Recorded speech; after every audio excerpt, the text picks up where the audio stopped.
Macam mana kita nak istiqamah menang dengan nafsu? Kita kena lawan. Nafsu ni yang paling payah. Syaitan mudah. Faham? Syaitan mudah. Musuh kita dua. Hak paling besar dah, ada dua lagi musuh. Musuh manusia empat. Dunia, manusia. Dunia, manusia. Ni tak kuat mana ni? Hak kuat kali syaitan, nafsu. Syaitan dengan nafsu hak paling power, nafsu. Syaitan tina, nafsu jatah. Syaitan tak kuat ni. Nafsu power. Power pada Power Ranger. Faham? Kenapa? Syaitan kalau kita sebut nama Allah dia lari. Nafsu sebut nama Allah lari tak? Tak lari kita dah. Lari mana? Faham?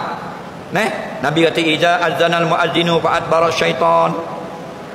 Summa aqbalat wa iza uqimat adbara. Apabila dilaungkan azan Allahu akbar, Allahu akbar, lari syaitan.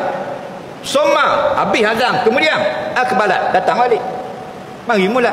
Wa iza uqimat, dan bila diqamat Allahu akbar, Allahu akbar, lari pula.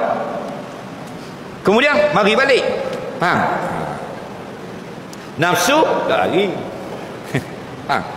Nafsu kita jahat, kita dah. Jadi yang paling jahat bukan syaitan, kita boleh jahat kali. Syaitan tukang konyoh, tukang fiu, tukang sapu, tukang kipas. Kepala haliang kita tu nafsu. Kita ni kan dua, nafsu dengan jasmani.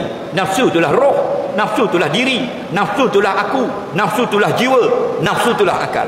Duknya dalam. Kalau kita tunjuk, kena tubuh. Tunjuk kat dada, kena dada. Tunjuk kat tangan, kena tangan. Nak tunjuk nafsu tak boleh. Kerana apa? Kerana dia halus. Hak kasar boleh tunjuk. Lengan, siku, tiak, kaki, betis, lutut, perut, punggung, kepala, leher, tekak, dagu, boleh sentuh. Nafsu tak boleh.